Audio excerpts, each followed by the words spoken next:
Hogan, thanks for coming on, man. Yeah, of course. Appreciate it. Thanks for having me, dude. Yeah, that's pretty awesome. You're actually one of the first baseball players to support our brand. Really? Yeah, I think like last year you made an order, so appreciate you, dude. Yeah, man. Thanks I had so to get much. ready for dad life. Yeah.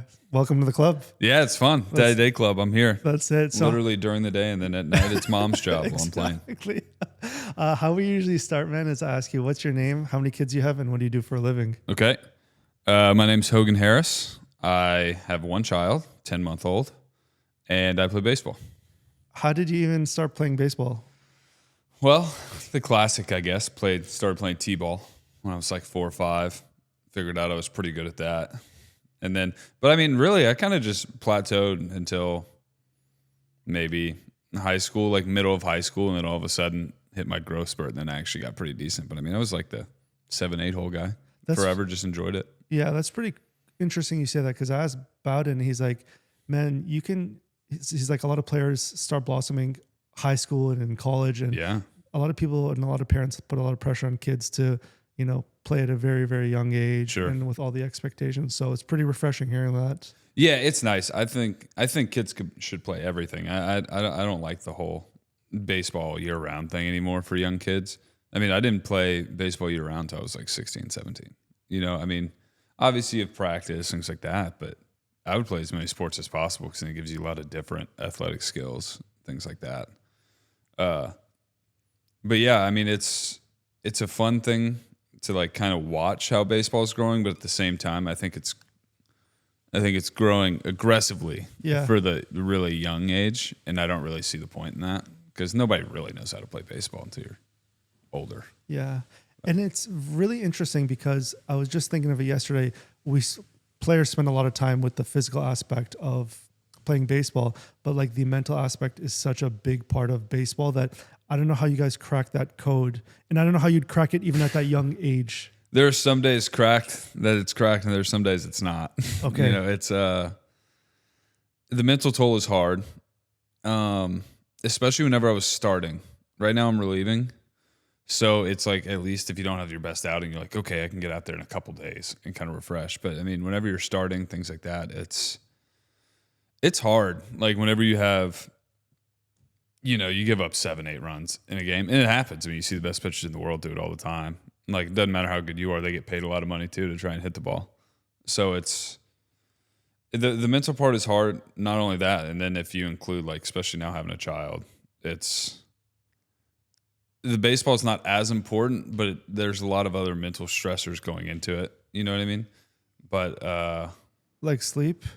Sleep's one of them, but I'll be honest with you. I was a 6-7 hour guy my whole life anyways. Okay, so I got lucky enough. on that part. So the sleep doesn't affect me much. Like last night, I think I fell asleep like 12:30 and I woke up at 7. Had my alarm for 8, but I woke up at 7. So, I mean, it's just kind of, sleep's never been a problem for me, that part. It's more just the little things that come with parenting that I guess you don't realize before you have a kid.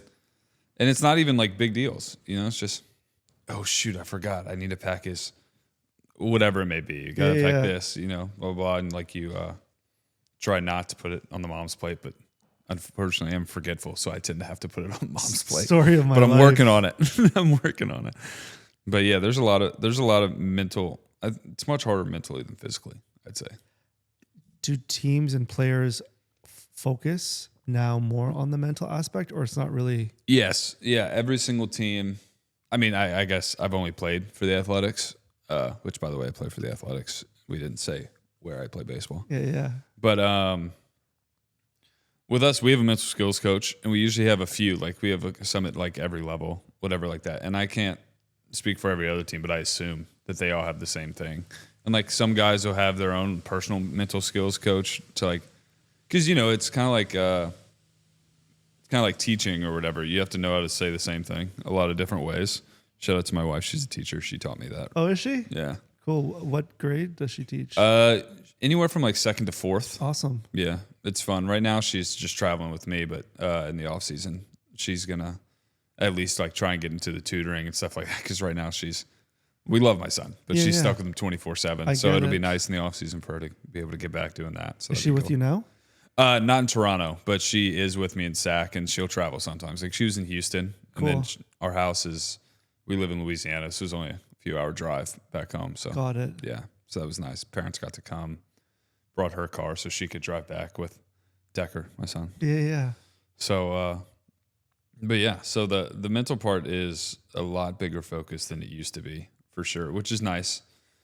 But at the same time, like some people, I think it helps more than others. Yeah. Luckily, I would say so far in my life, I'm pretty good at, well, that sucked, but tomorrow's a new day, and some people have it better or worse. And there are some days that are better, some days that are worse for everyone. But it is nice that that's becoming a part of the game. I just don't get, like, first of all, I don't get how they prep you, like what they say to you. And then second of all, especially if you're starting and let's just say you give up a shit ton of runs. Sure. All eyes are on you. Sure. And you just want to fucking cry. Yeah. And it's not like there's somebody on your earpiece just calming you down. It's not like that coach, unless that's a thing. Key is don't go on Twitter after the game. Okay. You give up a lot of runs. But no, I mean, at the end of the day, it does suck. But like I said before, we're all making a good bit of money to do well, and there are guys that make millions and millions that are not hitting that well at the moment. But next thing you know, you can look in a month and they're batting 400. And that's the thing. Yeah. And that's how baseball is. There's so many games. There's going to be ebbs and flows of it. And once you kind of just accept that, you're like, you know what? Like, hey, and sometimes you throw a really bad pitch that gets an out. Sometimes you throw a really good pitch that gets hit for a homer. You know what I mean? So it's just, you kind of just have to accept that part of the game is failure, especially in baseball. It's not like think about hitting wise, it's a little different pitching wise, but I mean, hitting, get a hit 3 out of 10 times, you're one of the best in the world. Yeah. You know what I mean? That says a lot. And pitching wise, your goal is to obviously not let them get those 3 hits. But I mean, at the end of the day, it's you make a mistake, people tend to hammer it. But. Yeah. I still think it's really so if you're having a bad game, do you ever say to yourself, just ignore the score and just try to get out of it? Yeah. I mean, you kind of have to because at the end of the day, I mean, an extra, like, let's say you got 3 runs or whatever, given up in 1 inning, something like that.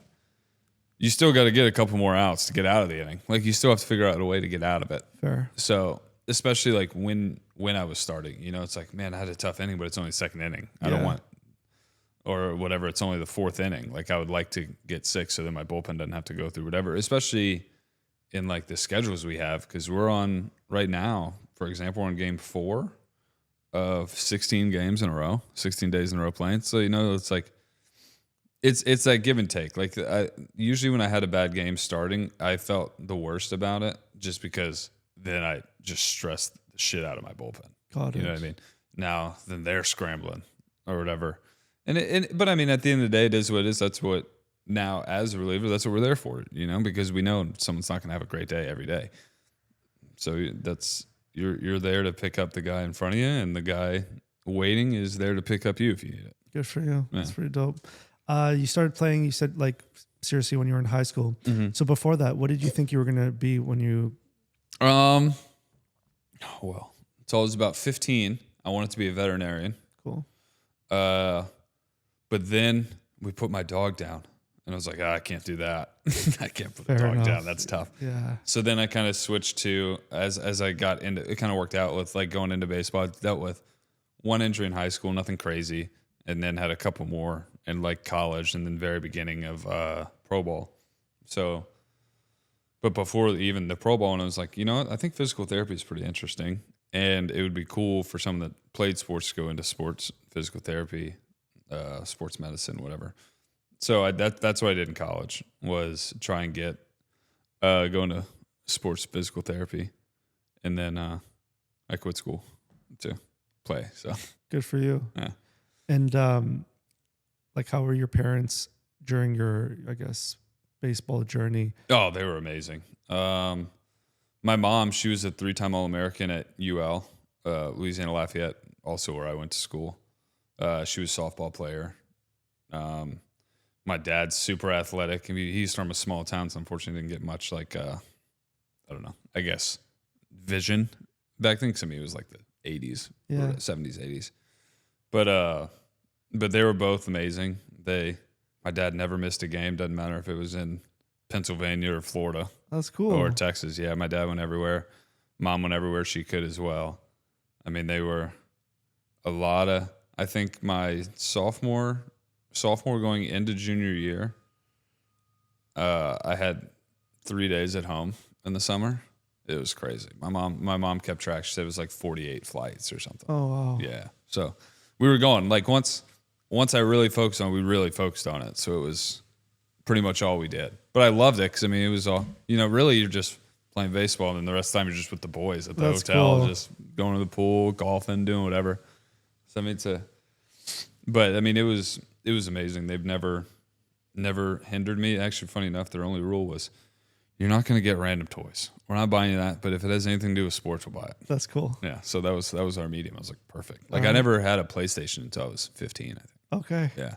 Just ride bikes and play baseball. You're a football. PlayStation guy, eh? I am. I'm a PlayStation guy. I'm totally I am. I have it in my room. Xbox. Okay. That's I hate not being with my son and wife, but when they're not here, I do take advantage of it. How much of an impact does it have on you having to leave your I'd say a lot more this season because I mean, I missed them last season, but he was born in July, so he'll be 1 July 8th. So really I didn't know him. You know what I mean? Like I was able to go home for the 3 days. Yeah. And then I had to fly out. I flew to Philly at 11 p.m. like 2 days after he was born, and then pitched the next day in Philly. Now, luckily, it was right next to All-Star break, so I got to come home for a few more days. Cool. And then, being how it is, like you can't really travel with him, just like pure safety reasons. Why or whatever? I guess something about in the air that it's not great for them yet. So they didn't come out till he was about a month old. But then at that point, I'm still going every week. But after spending all off season, like starting to see his starting to see him get a personality, starting to see him like do all these things, like what he likes to do, what he doesn't like to do, what he likes to climb, what he doesn't like to climb.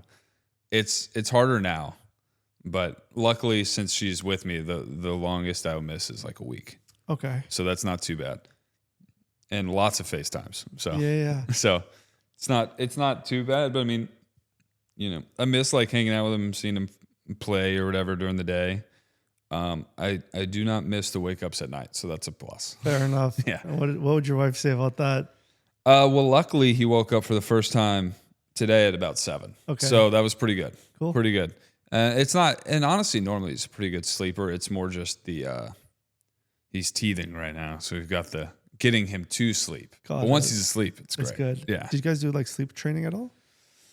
Oh man, we not like professionally with people, but we've tried. I've tried the whole Ferber method thing, but I feel so bad just seeing him sit there crying. I'm bad at it. Yeah. I'll admit, my wife and I got in a little tussle, which was my fault because I was like, I got this. I'm gonna be home for a week. We're gonna Ferber it. But then the second he sat up, I felt bad and just held him to put him back to bed. And I was like, all right, I'm gonna do it again next week. I'm gonna try again. I'm sorry, but It is tough. Yeah, it is. But luckily we've kind of worked on it at nap time, like him putting himself to sleep, and we've noticed the last few nights as long as he didn't have to do with teething, he was able to kind of put himself to sleep. Got it. Recently, the last couple of weeks, so that's good. But I just feel bad. Yeah, I hear you. He's just sitting up. He's just looking at the door. He Yeah. knows you're coming. Like, but I don't want to come, but now I have to because you're staring at me. You're staring at me, and I'm not even there. I think that was our rule with my wife. Once she was standing up, we were like, okay, like we'll have to. Yeah, there's no going back Yeah, to bed if you're standing. Exactly. So that was that. Your wife's name is Miranda. Yes. How does she feel you going away all the time? Like she holding down the fort? Yeah, she holds down the fort better than any mom out there. No offense. I don't technically know, but she's doing unbelievable. Yeah, it's hard. It's hard for her too because I mean, we were both used to freedom for a long time, and I get freedom, and unfortunately, she doesn't really. I mean, like obviously when I'm home, I do my best, but I mean, at the end of the day, like I'm like, hey, go work out, go get your nails done, do whatever. Like, just go, Sure, get away.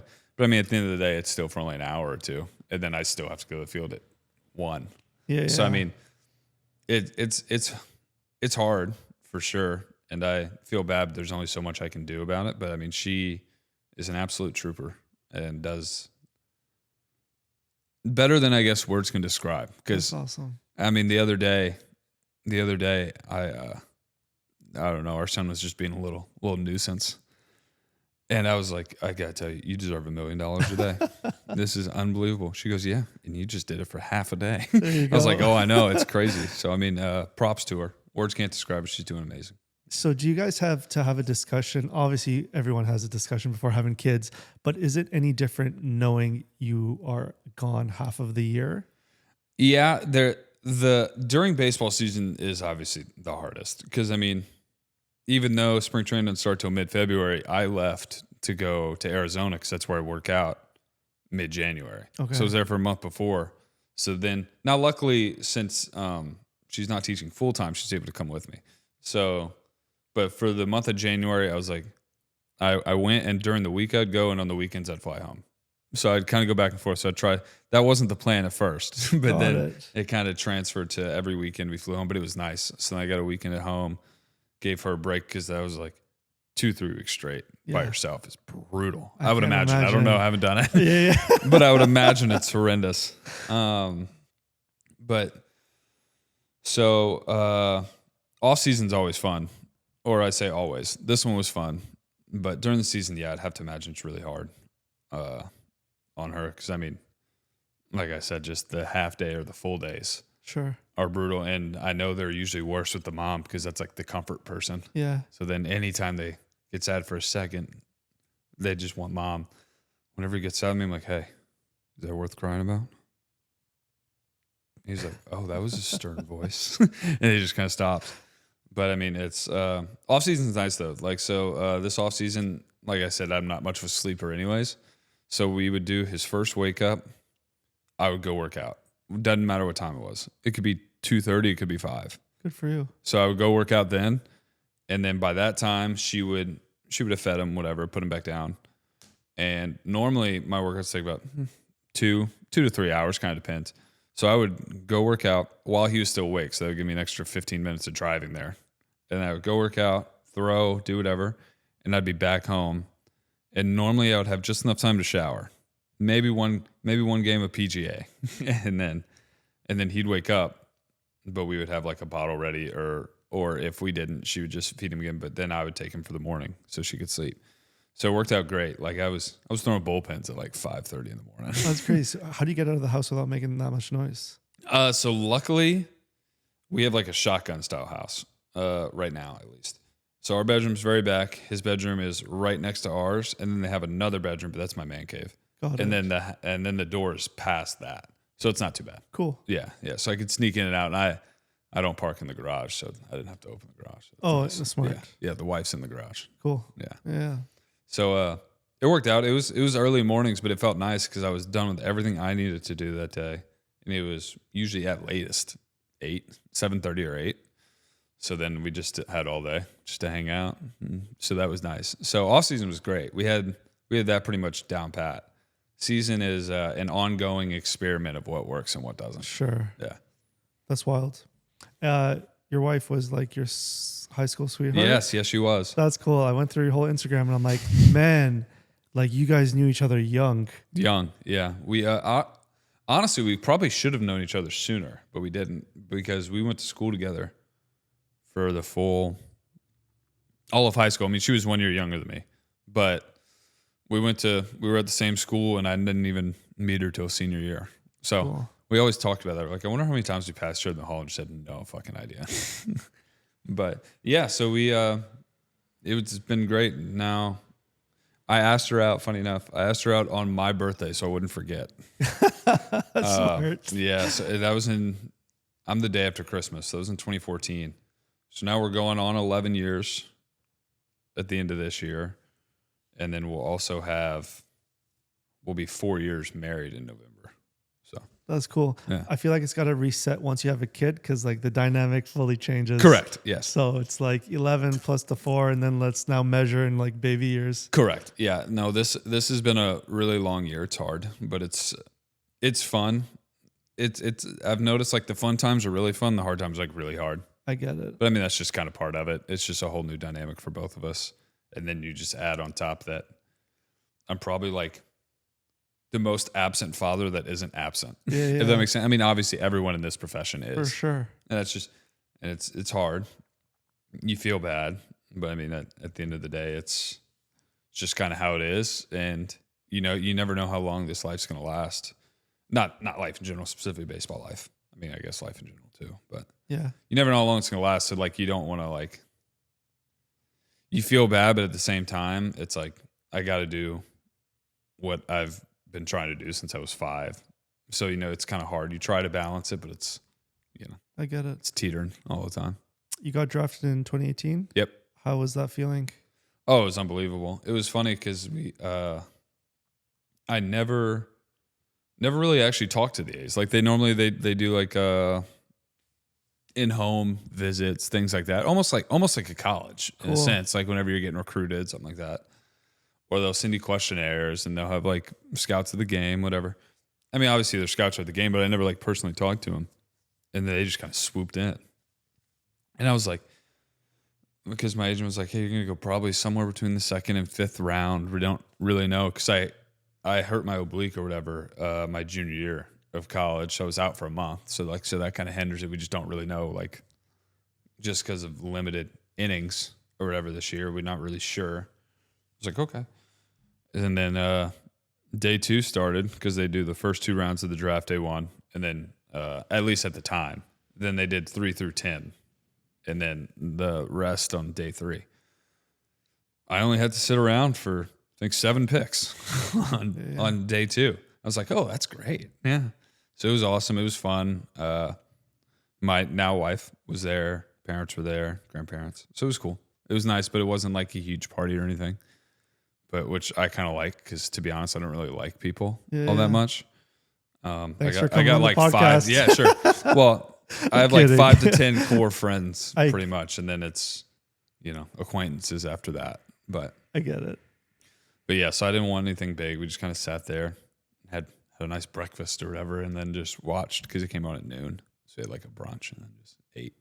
Cool. Yeah, it was nice. So when you got drafted, like, do you know how long usually you have to wait to be called up to the majors? Is there like an average wait period? It kind of varies. You know, honestly, anything after the first round is kind of hit or miss on the time frame. But even first round is, you never know. Those guys, first round tends to get pushed a little bit farther, you know, but which is understandable. It's like anything, you have a bigger investment in them. So like, you know, you want to push them a little bit harder or do whatever, try and give them more opportunities to prove themselves, which is fine. I'd say pretty much the average anywhere from 4 to 6 years. Cool. If I had to guess, because I think the average MLB debut or something, at least as of a few years ago, was like 26, 27. Okay. And I was 26 when I debuted. So it took me 5 years, but I had 2 years of rehab in that. So really, it actually happened fairly quickly for me. So, because I had 2018, right when I got drafted, within a week, I had to get not a full surgery, but I just had to get like one of those PRP shots. I can't remember exactly what it does. Something like just almost puts like new cells in there because I had like some stretching or something in my UCL or something like that. I don't know. Fancy words I don't understand. Yeah. So I was out for a year. And I signed on June 10th, 2018. And then I got reinstated and started pitching again on June 10th, 2019. So it was exactly a year. So that was kind of a weird, like, cool little nugget. So I was out for that full year. And then I went to low A short season in Vermont Lake Monsters, no longer a team. But Burlington, Vermont, the most beautiful place I've ever seen. Nice. It was awesome. Pitched pretty well there. Then went straight to high A, skipped like the normal low A, went straight to high A for the last month. And then end of season, COVID happened. So 2020, we're out. 2021, figured out I had to get surgery in January. So then luckily not a full like UCL thing or anything like that, but I was out. I ended up being out for the year just because of the timing of it. So I missed 2022. I ended up pitching like in the fall league or something like that, whatever that's called. No, sorry, that was 21. Ended up pitching the fall league in 21. And then ever since then, 22 through now, I've been healthy, knock on wood. Good for you. But yeah, so I mean, at the end of the day, and then I made my debut in 23. So How was that? it was actually statistically, I think, at the time, the worst debut in history. But my wife and I call that the practice run because Okay. I got sent back down. The next time up, I went 5 scoreless for Seattle Astros. Oh, amazing. So much better. Yeah. So we just called the first one the practice run. Butterflies, man. Yeah, exactly. You can't expect that. You go to the majors, first game. I know, and it stinks because I went. I got the first guy out, and then it just kind of went downhill. Kind of lost it, but that's okay. I was like, I told my wife after that game, I was like, man, if I would have done just like a little bit better, like I think I gave up like 6 runs through like a third of an inning. It just, a couple some walks, like just good hitting. Like I was facing the Mets when they were like 10-3 at the time or something. Like they were starting off hot in the year or whatever. Good players, anyways. Francisco, and at the time they had Vogelback. Vogelback was my first out, and I broke his bat for my first out ever in the big leagues, which is super cool. That is dope. Like you don't really get very many like full snap broken bat outs anyways. I was like, oh, this is my first out ever. That's sick. And I was like, man, I wish I would have done just like 2 or 3 runs or whatever. Because then I would have asked like one of our clubbies or whatever to go grab that bat. So then I could have kept it and framed it. But I was not in the state of mind to ask for that after that. Fair enough. But that's all right. So I mean, we've gone uphill. To be fair, there was no way to go more downhill, I don't think. Okay. But yeah, we've gone uphill from there. So it was, but nonetheless, before the actual outing, it was cool. Like the debut kind of it did feel like the movies where you're not at a normal stadium. It felt like it was just you, the catcher, and the hitter, and there were lights, and then everything else is black. So it was cool. That is wild. Yeah, it was cool. It was like I truly couldn't see a fan in the stands if I wanted to. It was nuts, but it was like right there. Blackout. Yeah, and then I got the first out, and then after that, I could see all the fans. Yeah. But that's all right. But it was awesome. You changed your number. I did. Why? Well, so 63 is just kind of naturally what they gave me. Okay. Like I didn't get to pick that one. 36 I switched to because my coach in college, Tony Robichaux, he was, no offense to any other coaches I had, but he was the best coach I ever had. He was known like around the country as like one of the best pitching coaches in the country, and he was at my home school. And then the year after I got drafted, he passed away. Kind of just sudden heart attack. Okay. And he was doing all right. They said he was doing better in the hospital. And then, you kind of know how that goes. Like you're good and then you're not. Yeah. One of those things. But oddly enough, the day he passed, I think I was just throwing, like I was on limited because I had just come back from, like I said, I just started again June 10th. I think he passed away July 3rd, maybe something like that. So I was only throwing 3 innings that day anyways. So I show up, I find out, I'm like, that sucks. Like, cry it out a little bit is what it is. But then I struck out the first 8 people in a row. Wow. Yeah, it was crazy. Isn't that crazy? It's not. It's weird how like that stuff works. And then I got the last guy 0-2 and he hit a ground ball. I was like, that would have been cool. Yeah. But it was, but yeah. So I mean, it's so I switched to 36 for him, which is cool because I'm still. He wasn't. He's around the same age as my dad. My dad's a little bit older. He's like 65, I think, 66 maybe. But they're around the same age. So his 2 sons are both now coaches too. Cool. Which is nice. They coach at actually rival high schools right now, which is funny. But so I always go play golf with them. Like I'm good friends with them, chat it up with them pretty often. So I just changed my number. I've been trying to get 36 for a couple years now, and finally we got it. Sweet. So it's cool. Got them tatted on there. Oh, that's there dope, too. man. Yeah. That's a nice tribute. Yeah. So it was. I actually had the stitches years before, but now it just kind of works out. Yeah. The baseball stitches and that works out. But so yeah, that's why I changed to 36.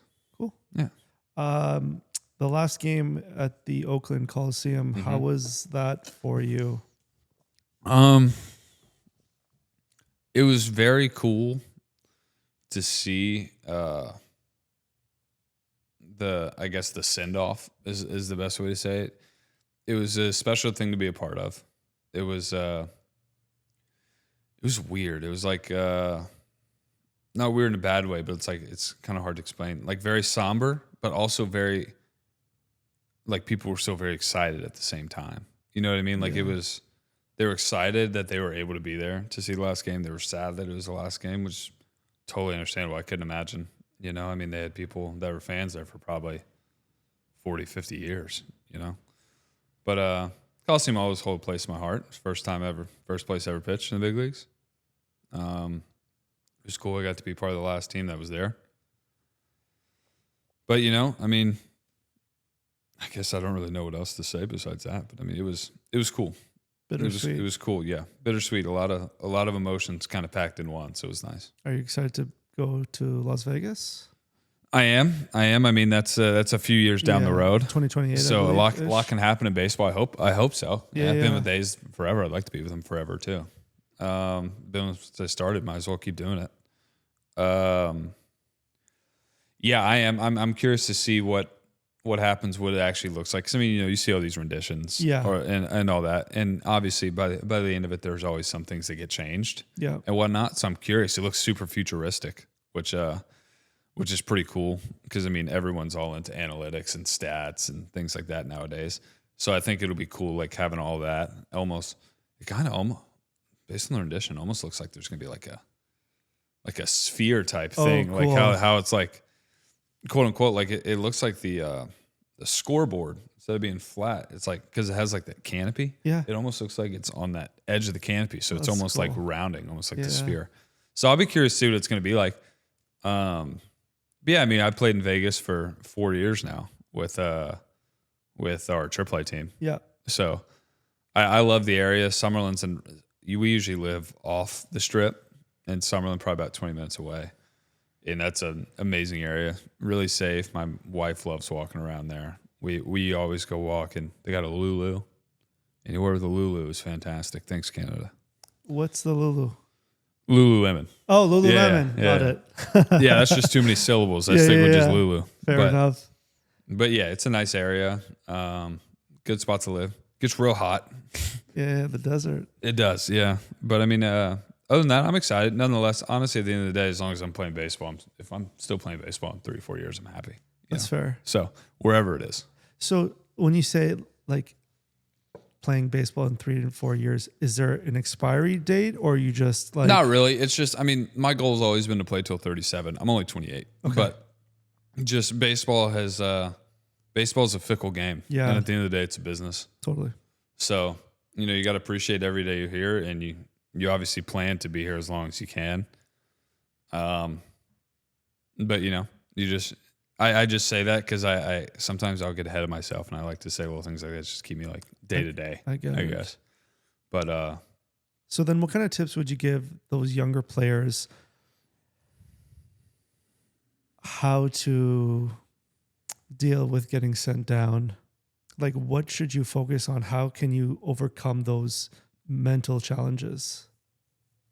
Some send downs are easier than others. I've been sent down probably 8 or 9 times, I think, up and down.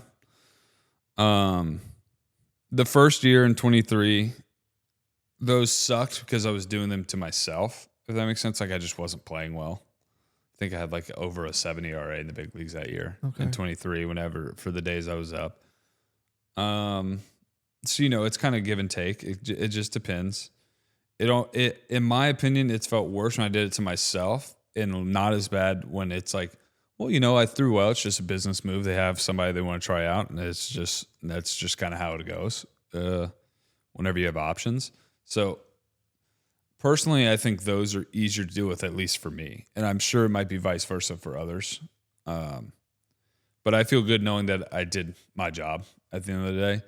It feels worse for me whenever it's just quite simply, you know what, we're sending you down. Has nothing to do with business. You're just not doing your job. You know what I mean? That part feels bad. But handling it at the end of the day, as long as you still have a job, you know, you can't be too mad. Yeah. It sucks, but luckily we got a pretty good spot to play AAA baseball in Vegas. Yeah. So it's man, it's tough to say how to handle it just because everyone's emotions are super different when it comes to those things. But you can't let like anger, sadness, or frustration take over what your plan was to do. If that makes sense. You know what I mean? Like there are days I'll go to the field just angry, whatever that I'm in AAA or whatever the case may be. But and you can have that. You can be frustrated, but once you get to the field, you gotta shut off. It's job time. Because at the end of the day, you know, there are people in that locker room that never even had the chance to be in the big leagues, at least not yet.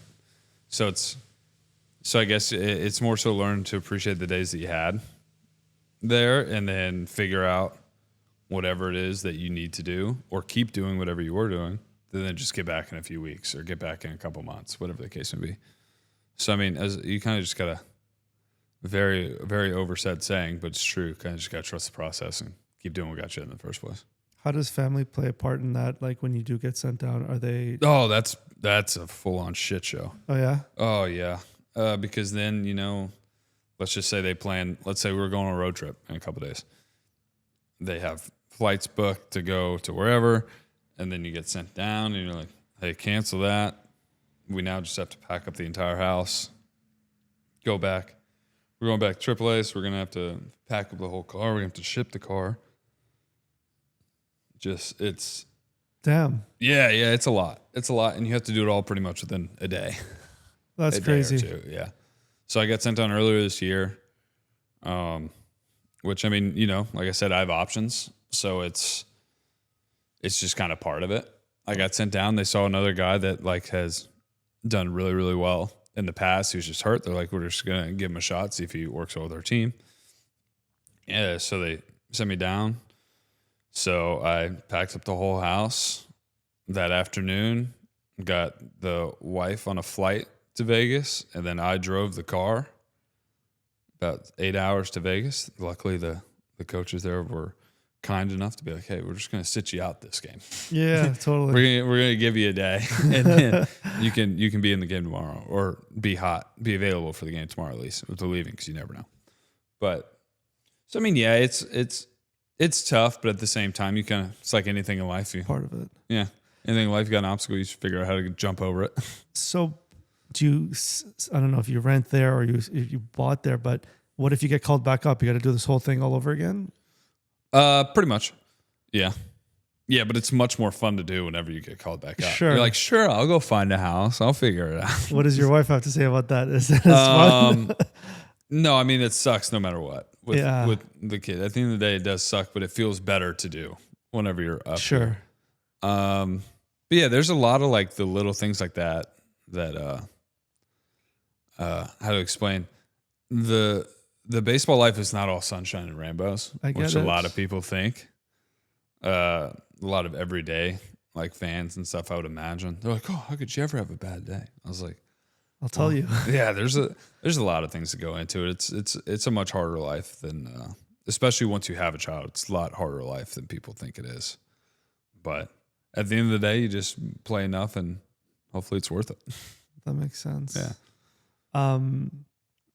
What was I gonna say? It was gonna be something about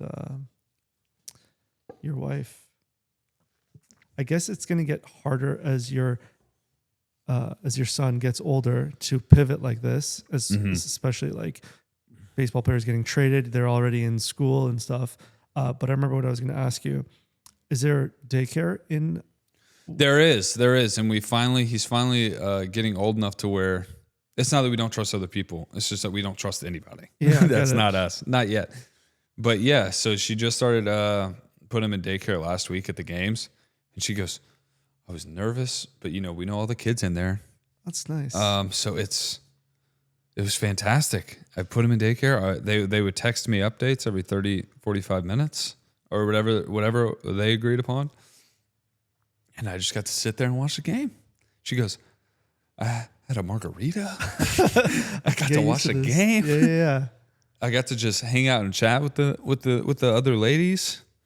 I was like, so it's great. So yeah, so they did have daycare. This is the first time last week that we put them in, and it sounds like it's a nice freeing night for the wife, which is good. That's cool. So just constant worry or constant having to pay attention, I should say, to him. For sure. So that's good. Yes. Have you gotten like any cold from your son? Like, have you gotten sick? No, not really. I mean, we all kind of got the nasally throat at the same time, but that's usually just because we keep going back and forth. It was in spring training pretty much. And we just kept going from Arizona to Louisiana every weekend. So it was, once we got past that, not too bad. I haven't gotten like truly sick from him yet. Okay, that's good. He hasn't really gotten truly sick either. So that's good. Yeah. He had a runny nose or whatever, like where his cough sounded bad for like a couple days, but luckily it didn't last very long. Oh, amazing. Yeah. So we've been lucky with that. Yeah. When my daughter went to daycare, I was shot for like a week, man. And like dying on the bed. Like my wife's just like, stop being so dramatic. But I'm like just shot, man. Either I have like a really bad immune system or that virus was just some next level hybrid. No, I think this is tough to admit, but I truly think women just are better at that stuff than we are. Yeah. The second, because I mean, you know, they go through all their things growing up, whatever. You tell them, Hogan. Yeah, they go through all their things growing up. We actually haven't had to go through anything. So anytime we get sick, we're just soft. Yeah. We're softies, but that's okay. You know, it's our time to get pampered. Yeah, I get it. Can you please bring me a moist towelette? I'm dying here. Shit. What would you be doing if you weren't playing baseball? Oh yeah, you said.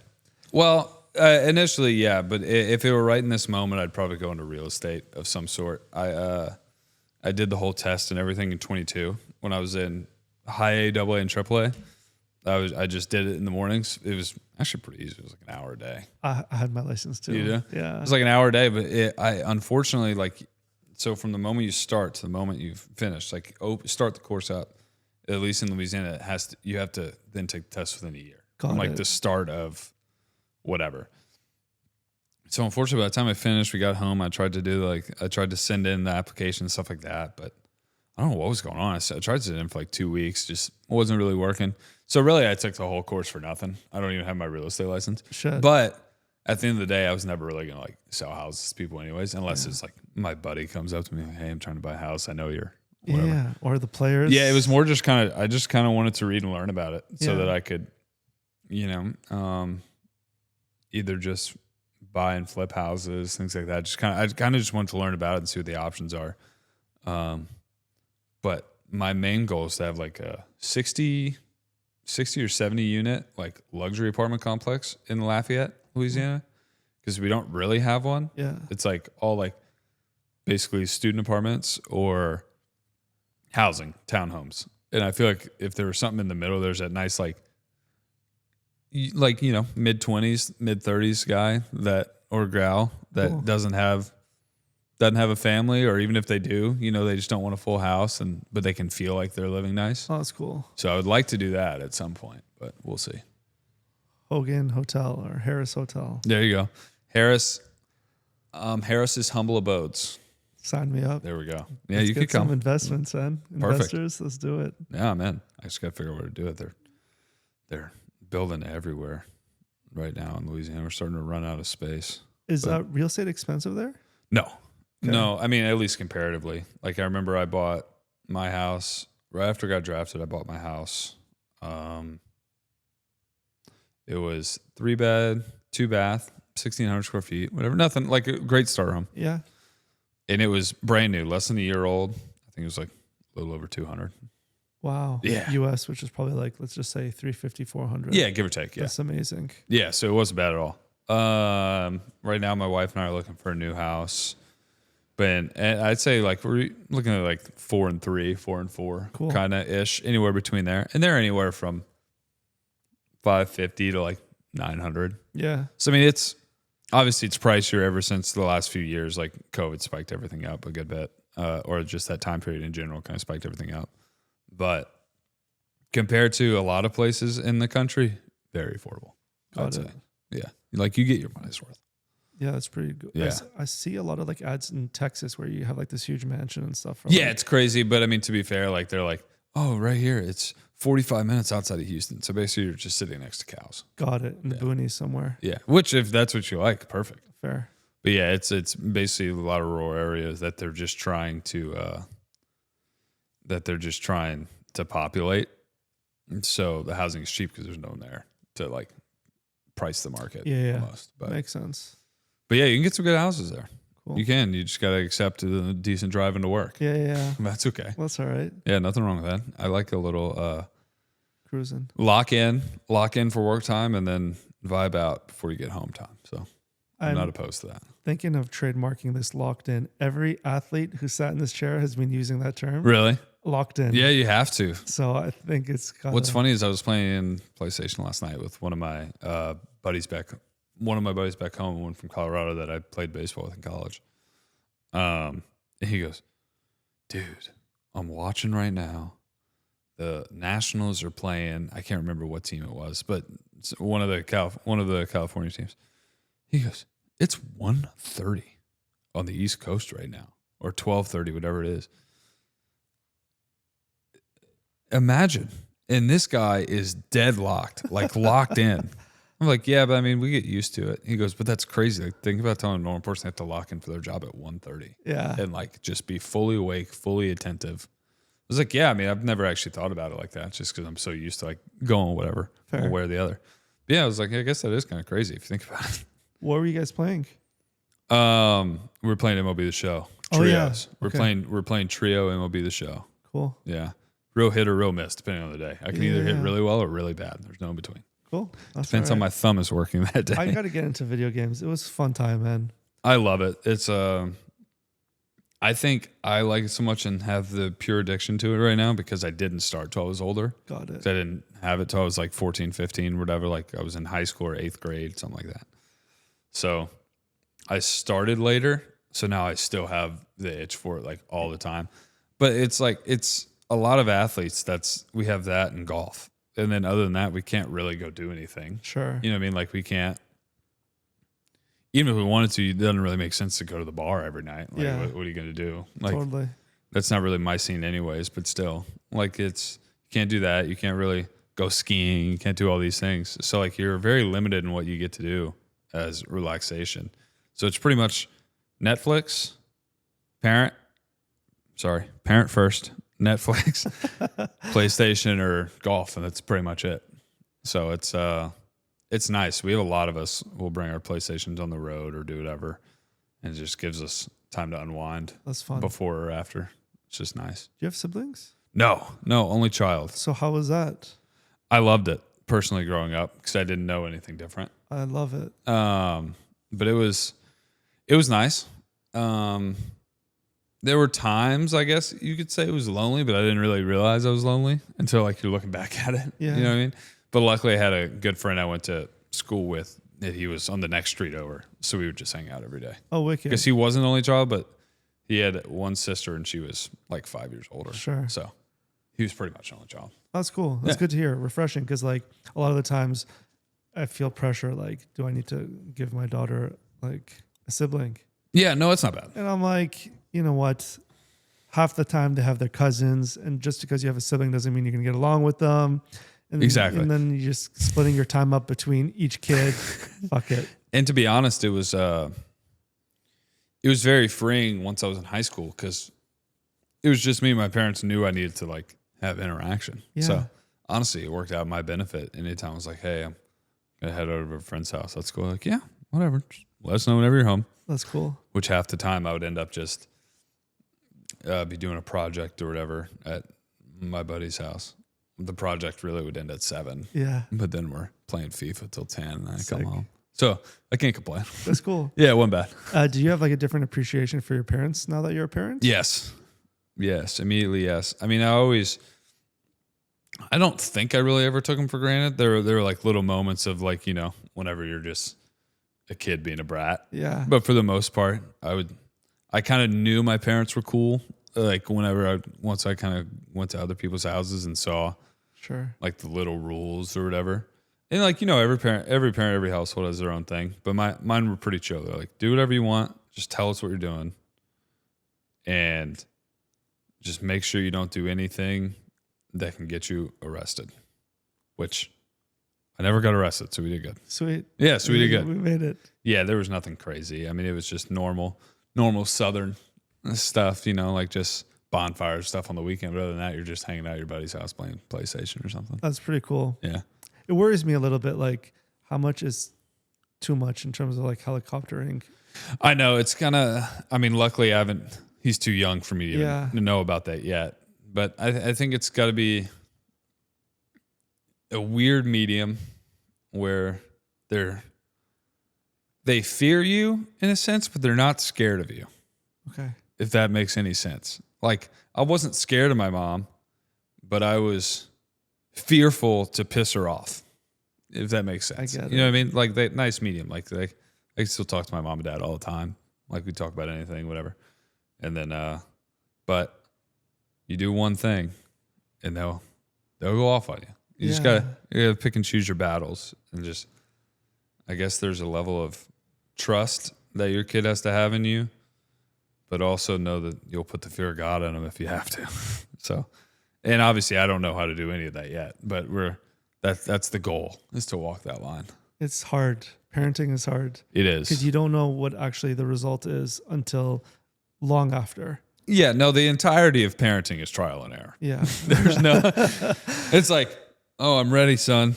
If you fall, I got you. And then he falls forward. I was like, well, I didn't anticipate that, because he's holding on to whatever he did, but he somehow fell forward. I get it. And now he's got a little scratch on his head. And I'm like, Mom, sorry. I had left, right, and behind going forward.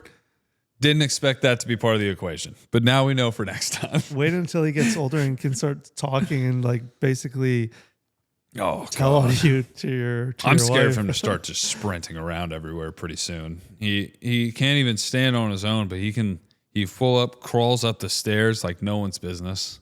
He's fast whenever it comes to crawling, things like that. Like, I think he could stand on his own. He just doesn't trust himself to stand on his own. Sure, yet. with time. You know what I mean? Because like he'll stand there and he'll see something and he'll look and he'll just have his hands off and he'll have this moment of, oh shit, I'm standing. And then he sits down. That's cool. Yeah. So, I mean, but it's funny. It's actually pretty impressive. Like, I just learned the other day that evidently they don't have like full kneecaps till like 10 or 12. Yeah. So it's like, how the shit are they standing at 11, 12 months? Yeah. It's kind of nuts. Impressive. Pretty cool. Yeah. How did we do anything? How did we play soccer when we were 5? I have no idea. Like, it's unbelievable. But so that's kind of intriguing how that works. But it's fun. Parenting is fun. It's tiring. It's tiring for me. So once again, Miranda, you're doing fantastic. I don't know how you do it. Good for you. Thank you. Like when you were growing up, did you have like sit down dinners with your family all the time, like with your parents? Well, we were always on the move because we had whenever I was younger, I did cross country, track, football, baseball, basketball, soccer. Good for you. So we were doing it all. Soccer kind of stopped after I was 10, like 9 or 10. That was fun, but I was a goalie. Being a goalie is pretty hard, but there's only so much fun you can have, at least for me. And then football, basketball, baseball were all three of those, and track and cross country. That was all the way up through middle school. I did all of that. And then freshman year, I stuck to just football and baseball at that point, and then quit football after sophomore year. Once I got my first offer for baseball, I was like, all right, awesome. might be time. That's pretty cool. So yeah, I played a lot. I think everyone should play a lot. If they have the ability to play a lot, I get it. It could be expensive or whatever. It's hard with that many sports to have all the equipment and everything like that. But if you have the ability to play all of them, I'll play all of them as long as you can. So it's like little things in each one that I feel like, and I don't have certain examples, but I feel like generically you see the really good athletes, they tended to play everything. Cool. Well-rounded. Yeah. Like Ryan Noda, one of our first basemen in 23, I believe. Yeah. 23 and some 24. And now was with the Angels, and now he just got picked up by the Red Sox. But anyways, he did gymnastics cool. up until not super long. I think he said until he was like 8 or 9. But it stuck with him his whole life. Like, he does the craziest splits at first base to be able to get to balls, pick them in the dirt, and things like that I've ever seen. So, like, it's just, like, that's just one example I think of like, just doing things like that. Don't even have to do it for that long. Yeah. You just kind of have it. Yeah. So I advise playing everything all the time, but, you know, you do you. I don't recommend baseball year-round at 8 years old. Don't do it. There you go. No one is good enough to do that at 8. Just go have fun. Lock in on something in high school. Cool. That's what I would say. What kind of music do you listen to? Definitely country. Country's a big one. That's usually my it's usually my go-to when I'm in the car by myself or whatever.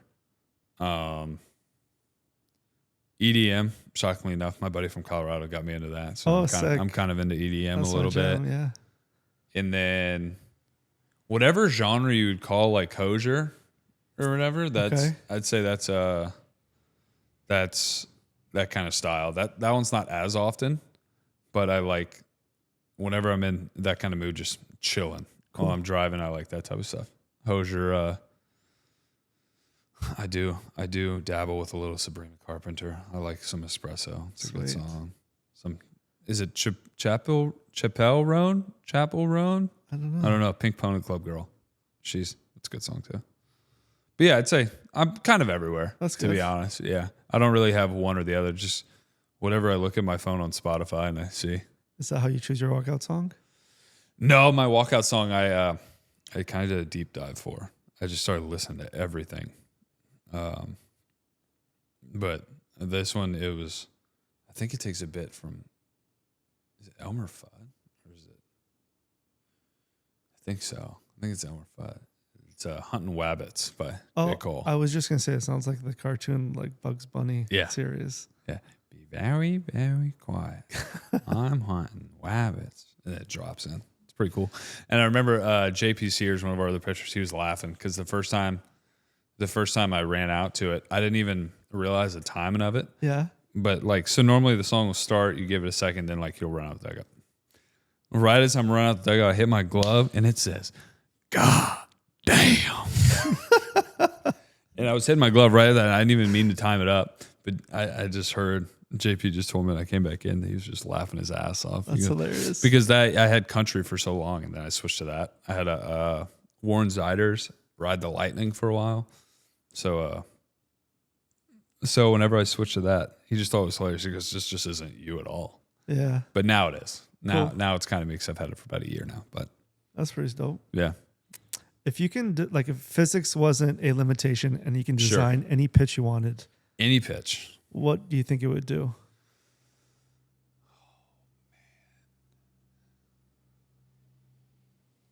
I already have the curveball, so we don't need that. I'm trying to think of something I would add to mine. I would do like a true slider. Okay. Like not a sweepy slider, a true side to side slider at like 90. Oh wow. Yeah, that'd be sick. Like how far out would it have to go? Ideally, I would like it to start arm side on the outside of the plate and end about an inch off the plate inside. Cool. So about 18 to 21 inch vertical or horizontal break with like just straight sideways. That'd be cool.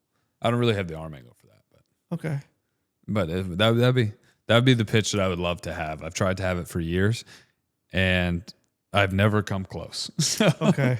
But so that would be cool. But some people have some crazy ones. I don't know how. Like if you watch, like Luis Severino has a great one.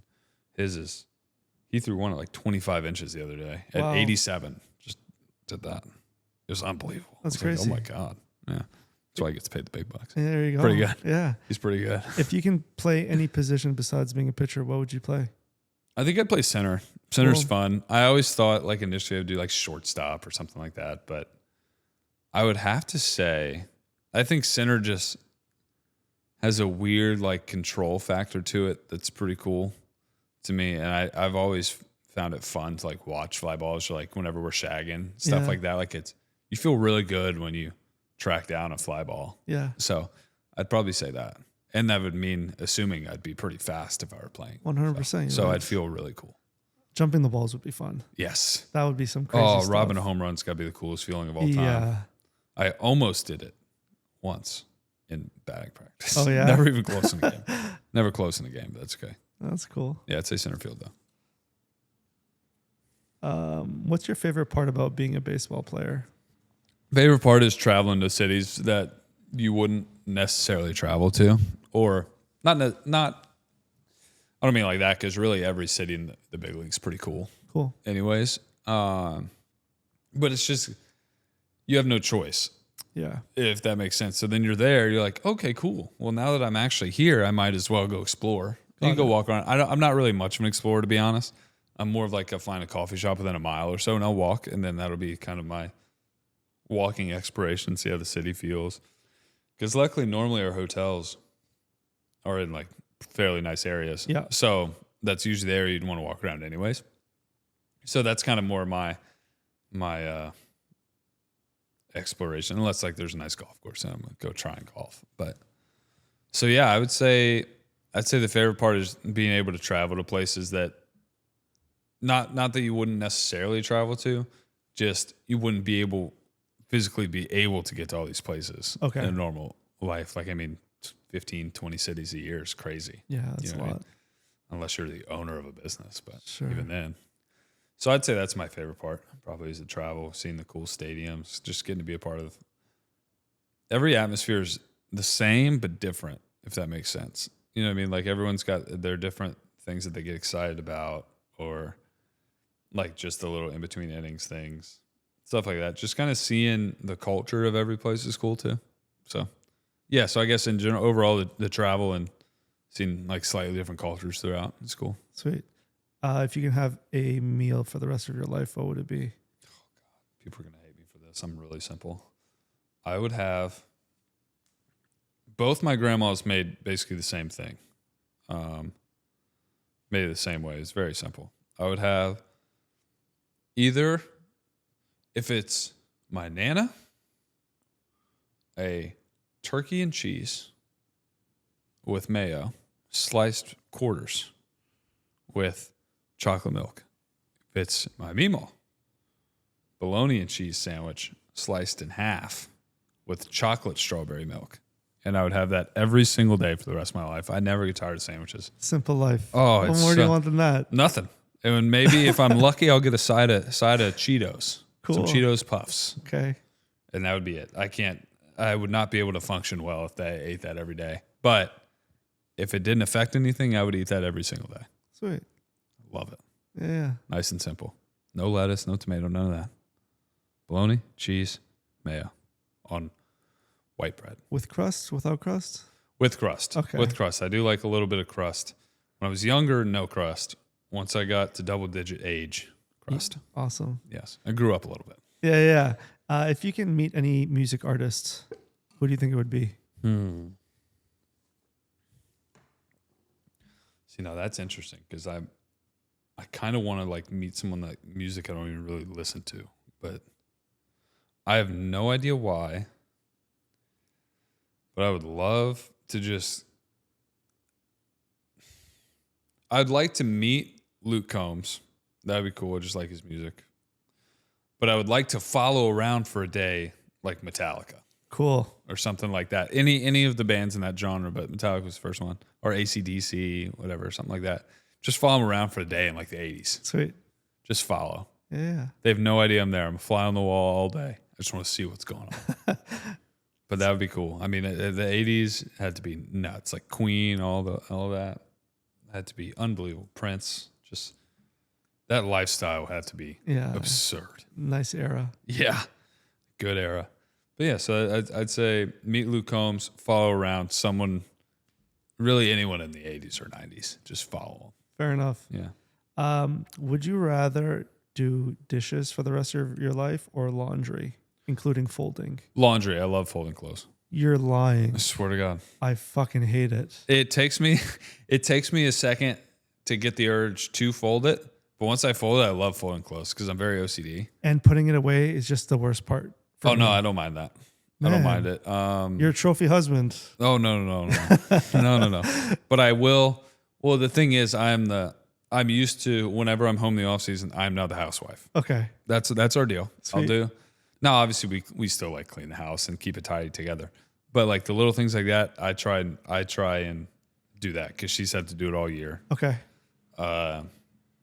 During this season. Because I mean, you can't just have dirty dishes with a kid going around. It's gross anyways, but it's super disgusting because now he's getting just tall enough where he can reach shit on the counter. Yeah. So we got to watch out for that. Wait until you have a car seat and he wrecks your whole car with just squished bananas, crumbs, foot marks on your seats.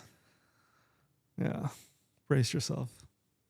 That hurts me inside because I like to try and keep a car clean. It's not very successful, Yeah. but I'd like to try. But yeah, I'd say laundry and dishes, I actually don't. I don't like dishes more than I don't like laundry, but I like laundry. Okay. Yeah, folding it. A better way to say that is I don't really like folding, but it really satisfies my OCD. Cool. Folding it. Yeah. All right. Yeah. I don't fold my wife's clothes though. They have all kind of weird straps. I don't know I how get it, man. The I don't know how the bras and shit they stuff. fold. I don't It's know so how they true. fold that stuff. Like she gave me a shirt and the back end of it is twisted up, but like I don't know how to fold that. So I lay hers gently on the bed. I'm like, here you go. You can put this away however you choose. How about like Decker's pants? Do you have like the trick where you have to fold the waist and then fold it and then wrap it around as the whole thing? No, I don't do a wrap. I'm a simple, like if the legs are here, I just fold. There, that's it. Just a simple fold, put it down. Your wife know you do that? Yeah, probably. She whenever I'm around, she doesn't fold. Okay. She knows I'm the folder. Okay, there you go. So we have two different methods, but at the end of the day, as long as they're put away and not in sight, neither of us really give a shit how it's folded. Totally. If I'm watching her fold, I'll have a problem Fair enough. Taking of it. notes. But if I'm not watching, I don't care how they're put up. Doesn't matter. All right. As long as they're put up eventually. But yeah. So are you a dishes or laundry guy? If you had to pick one of them. Okay. I would 100% be dishes. I am the dishes guy, but my wife, I was trying to like alleviate some household chores. So I said I would do laundry. You're doing both now. I'm doing fucking laundry every day. I'm not even kidding, man. It just never ends. And it's true, it doesn't. I just did like Sophia's whole like wardrobe. Sure. And the basket did not even move. It's crazy. Yeah. And I'm like, this is just fucking. If I was rich, I would pay somebody to come and do our laundry every day. I'm not even kidding. It's bad. Yeah. I mean, that's fair. And then you have missing socks, orphan socks, and it does. Orphan socks piss me off. Yeah. But I mean, what are you going to do? It's inevitable. Seriously. For some reason, the sock god just likes to take it one a day. It feels like, but overall, though, not too bad. Yeah. Downstairs. Yeah, he's got a whole like mystery sneaky land. stairs. Yeah, we'll show you around. There's actually music studios here. Oh, really? Yeah, we'll show you. There you go. We're going to end the podcast anyways. How I end, we ask two questions. Okay. If you can have anyone perform at your wedding, who would it be? Well, I once again have to go with Luke Combs because he was both our first dance and our last dance song. Okay. So we did Better Together and then Forever, I think is the second. I know exactly what the song is, but I don't know for sure the name of it. I think it's Forever or something like that. Cool. Yeah, so I'd have to go with him. All right. Maybe Luke Combs is watching and he's going to do a private concert. Luke, and I know you're watching, DM me on Instagram at Hogan Harris. It's very simple. There you go. Catch him, watch a baseball game. Say again? He can come watch you pitch one of these games. I'm happy to give you tickets, There even you though I go. know you can afford them. I'll give you tickets. This last question is, if you can have anybody from your circle be a guest on this podcast, who do you think would be a good fit? For my circle, be a guest on this podcast. A couple come to mind. I'd say probably Brent Rooker would be very cool. He's had a heck of a story. I think he follows us on Instagram, and we Does follow he? him too. Yeah. Yeah, he's got a heck of a story. Been through a lot of teams, a lot of ups and downs, and now all of his work's coming to fruition. Just got his extension, but he's got 2 kids. His daughter, I think, is maybe 3-ish, 3, Cool. something like that, 3 or 4 maybe. But yeah, so I mean, he's been through the grind for 4 years, and 4 years with the child, and then before that, made his debut in I want to say 19 or 20, I think 20. And, you know, he's been kind of same as me, optioned up and down initially, and now just caught stride. So I think that'd be a cool one. Cool. Good story, I would imagine. Sweet. Yeah. Put in the word for us, buddy. I will. Hogan, man, I appreciate you coming in. Yeah, I know of course, you it was ball awesome. players are busy. You got to be in the stadium. You got 1,000 things to do. So Sure. making time to come here, I appreciate it. Yeah, of course. Thanks, man. I Appreciate you, it. dude. Thanks so All much, right. man. Shout out to Graham also for giving us this podcast. Shout out Graham. There you go. He's got good hair.